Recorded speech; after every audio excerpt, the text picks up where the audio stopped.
North coastal road हा एक अतिशय महानगरपालिकेचा महत्त्वाकांक्षी प्रोजेक्ट आहे। यामुळे संपूर्ण वेस्टर्न एक्सप्रेसवे हा डिकंजेस्ट होणार आहे। आपल्याला कल्पना आहे की यापूर्वीच आपण वरळी बांद्रा काम पूर्ण झालेलं आहे आणि आता बांद्रा वर्सोव्याचं काम देखील वेगानं होत आहे। त्याच्या पुढचा हा भाग आहे की जो पलीकडे दहिसर आणि भाईंदरपर्यंत जाईल, इकडे मडपर्यंत जाईल आणि एकूणच मुंबईच्या ट्रॅफिकपैकी 60% जो ट्रॅफिक आहे हा वेस्टर्न एक्सप्रेसवेवर त्या ठिकाणी जात असतो। आपण मेट्रोचं नेटवर्क केल्यामुळे त्याच्यामध्ये काही कमतरता निश्चितपणे आलेली आहे, पुढेही येणार आहे। पण त्यासोबत मुंबईची लेंथ पाहता त्याला पॅरलल आणि सिग्नल फ्री रोड देणं हे अत्यंत गरजेचं होतं आणि म्हणून हा रस्ता हातात घेण्यात आलेला आहे। आता आपण ज्या ठिकाणी उभे आहोत हा बांद्रा वर्सोवा आणि वर्सोव्यापासून भाईंदर असा जे दोन रस्ते आहेत, या दोन रस्त्यांचा मिलाप या ठिकाणी होणार आहे। आपण पाहू शकतो हे सगळं मोठं काम आपल्याला जे दिसतंय हे या ठिकाणी बांद्रा वर्सोवा जी सी लिंक आहे त्या सी लिंकचं आता जिथे ट्रॅफिक इव्हॅक्युएट आपण करणार आहोत तो सगळा भाग आहे। इथेच हा दुसरा रस्ता देखील त्याला येऊन जुळतोय। हा पलीकडे मग भाईंदरपर्यंत जाईल आणि मला असं वाटतं की आता अत्यंत वेग या सगळ्या कामाने घेतलेला आहे।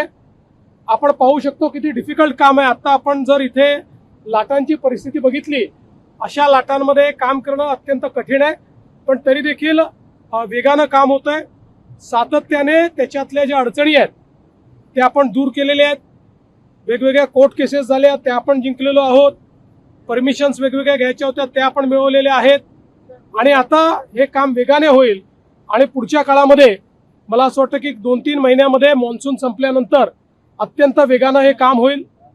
प्रयत्न असा आहे की बांद्रा वर्सोवा मार्च 28 पर्यंत संपला पाहिजे आणि वर्सोव्यापासून भाईंदरपर्यंतचा जो आपले हे कनेक्टर्स आहेत सगळे वेगवेगळे हे सगळे डिसेंबर 28 पर्यंत संपले पाहिजेत।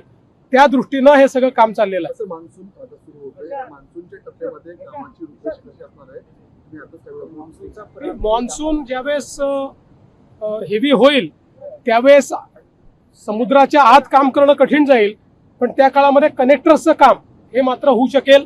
त्यामुळे सगळं प्लॅनिंग करताना मॉन्सून मध्ये काय करायचं आणि फेअर सीझन मध्ये काय करायचं या संदर्भातलेच सगळे आराखडे तयार केले आहेत आणि आम्ही सगळे त्याच्यावर पूर्णपणे नजर ठेवून आहोत। वॉर रूमच्या माध्यमातून सातत्याने त्याचं शेड्यूल काय होतं, शेड्यूल प्रमाणे चाललंय की नाही, शेड्यूलच्या मागे आहेत तर का मागे आहेत, त्यात काय अडचणी आहेत त्या अडचणी आम्ही दूर करतो। त्या ठिकाणी शेड्यूल जे आहे त्याप्रमाणे ते काम झालं पाहिजे याकरता त्यांना यंत्रणा वाढवायला लावतो। असं सातत्याने प्रति दिवशी याचं मॉनिटरिंग चाललेलं आहे। मोठ्या प्रमाणात गारपिटीची देखील कत्तल झालेली आहे। एक वेगळी चिंता जी आहे ती व्यक्त केली जाते, पण ही नुकसान भरपाई कशी भरली जाणार आहे? पहिल्यांदा तर आपण सगळ्यांनी लक्षात घेतलं पाहिजे, महाराष्ट्र एकमेव राज्य आहे, मुंबई आणि MMR रिजन हे एकमेव रिजन असं आहे देशामध्ये की ज्या ठिकाणी फॉरेस्ट सर्व्हे ऑफ इंडियामध्ये खारफुटीत वाढ झालेली आहे, मँग्रोव्हमध्ये वाढ झालेली आहे आणि याचं कारण महाराष्ट्र सरकारने सातत्याने मँग्रोव्ह प्लांटेशन हातामध्ये घेतलं, मँग्रोव्ह पार्क तयार केले, मँग्रोव्हचं जतन केलं आणि एवढंच नाही तर ज्यावेळेस अशा प्रकारच्या व्हायटल प्रोजेक्ट्स करता काही प्रमाणात आपल्याला मँग्रोव्ह शिफ्ट करावे लागतात, ते काढावे लागतात, तर त्याच्या बदल्यामध्ये अधिक प्रमाणात मँग्रोव्हचं प्लांटेशन आपण करत असतो। त्यामुळे कुठल्याही परिस्थितीत खारफुटीच्या संदर्भात मँग्रोव्हच्या संदर्भात कुठलंही कॉम्प्रोमाइज नाही, तर महाराष्ट्रामध्ये ते आम्ही वाढवतो आणि आता पुढचा सर्वे जेव्हा येईल त्याही वेळेस महाराष्ट्र नंबर 1च असेल। काल तुम्ही भीमाशंकरच्या प्रकल्पाची देखील पाहणी केली होती, एकंदर तुम्ही कामाचं कौतुक देखील केलं होतं, ते कामाबद्दल मुळामध्ये आपल्याला कल्पना आहे की आता पुढच्या वर्षी जुलैमध्ये कुंभ येणार आहे आणि या कुंभच्या निमित्ताने आपले जेवढे ज्योतिर्लिंग आहेत तिथे मोठ्या प्रमाणात लोक जातील आणि मग आपण बघितलं त्र्यंबकला तर कुंभच आहे, त्यामुळे त्र्यंबकेश्वराचं काम आपण चालू केलं आहे, घृष्णेश्वराचं काम आपण चालू केलं आहे, परळी वैजनाथचं काम आपण चालू केलं आहे। भीमाशंकर अशी जागा आहे की ज्या ठिकाणी जागा कमी होती आणि त्या ठिकाणी काम करणं देखील कठीण होतं कारण तिथे फॉरेस्ट आहे, तिथे बायोडायव्हर्सिटी आहे, तिथे वेस्टर्न घाट आहे, तिथे शेकरू जे आपलं राज्य हे प्राणी आहे त्याचं एक मोठं ती इकोसिस्टीम आहे. अशा याच्यातही अतिशय चांगल्या पद्धतीनं काम चाललेलं आहे. त्या ठिकाणी विशेषतः मला सांगताना आनंद वाटतो की गावकऱ्यांनी जो समर्थन दिलेलं आहे, 150 घरांचं संपूर्ण गाव जे त्या मंदिराच्या आजूबाजूला आहे ते संपूर्ण गाव शिफ्ट व्हायला तयार झालेलं आणि जवळपास 1.5 किलोमीटरवर ते पूर्ण गाव हे आम्ही एक आदर्श गाव म्हणून त्या ठिकाणी शिफ्ट करतोय. त्यामुळे देशातलं एक आश्चर्य म्हणून या संपूर्ण देवस्थानाकडे पाहिलं जाईल आणि याचं काम जे 1.5 वर्षात करायचं होतं, जे प्रॉपर मंदिराचं काम आहे ते काम 6 महिन्यात आपल्या प्रशासनाने पूर्ण केलंय. जिल्हाधिकारी असतील, जिल्हा प्रशासन असेल आणि PWD असेल, या सगळ्यांनी अतिशय उत्तम काम त्या ठिकाणी केलं. सद्यस्थितीत महाराष्ट्रामध्ये अर्थ खातं सांभाळण्यासाठी एकमेव व्यक्ती योग्य आहे ते म्हणजे देवेंद्र फडणवीस, असं संजय राऊतांच्या बद्दल आहे. हे लास्ट सर्टिफिकेट आहे ज्याची मला आवश्यकता होती. आता कुठले सर्टिफिकेट घ्यायला मला लावताय तुम्ही. त्यामुळे मला असं वाटतं की महाराष्ट्रामध्ये आमच्या महायुतीमध्ये अनेक नेते आहेत जे हा जो काही अर्थ खात्याचा कारभार आहे तो सांभाळू शकतात. सध्या मी तो सांभाळतो आहे, भविष्यात बघूया.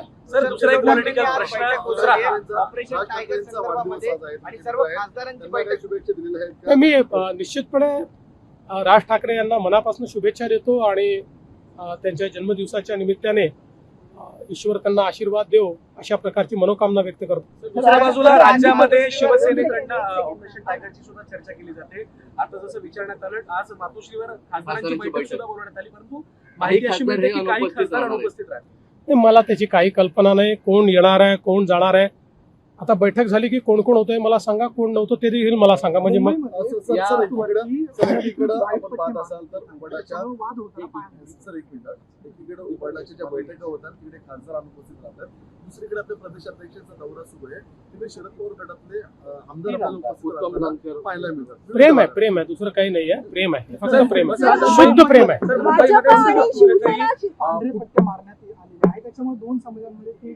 पहिल्यांदा तर मला असं वाटतं की कोणीही कुठल्याही समाजाला एकमेकासमोर उभं करणं हे योग्य नाही. समाजात तेढ निर्माण करणं हे देखील योग्य नाही. एखाद्या समाजाची एखादी परंपरा असेल तर ती परंपरा त्यांनी सांभाळली पाहिजे. इतर समाजाने त्याचा एक प्रकारे मला असं वाटतं की आदर केला पाहिजे आणि इतर समाजाचा आदर देखील ज्यांची परंपरा आहे त्यांनी केला पाहिजे. दोघांनी एकमेकाचा आदर करणं हे मला असं वाटतं की आपल्या संस्कृतीत एकमेकाचा आदर करणं हेच महत्त्वाचं आहे. विनाकारण प्रत्येक गोष्टीला वादामध्ये नेऊन त्याच्यामध्ये राजकारण ओतणं याने कधीच फायदा होत नाही, त्यांनी मतं देखील मिळत नाही. या सगळ्या प्रकाराला सांस्कृतिक दहशतवाद म्हणून मनसेकडनं संबोधित केलं जातं.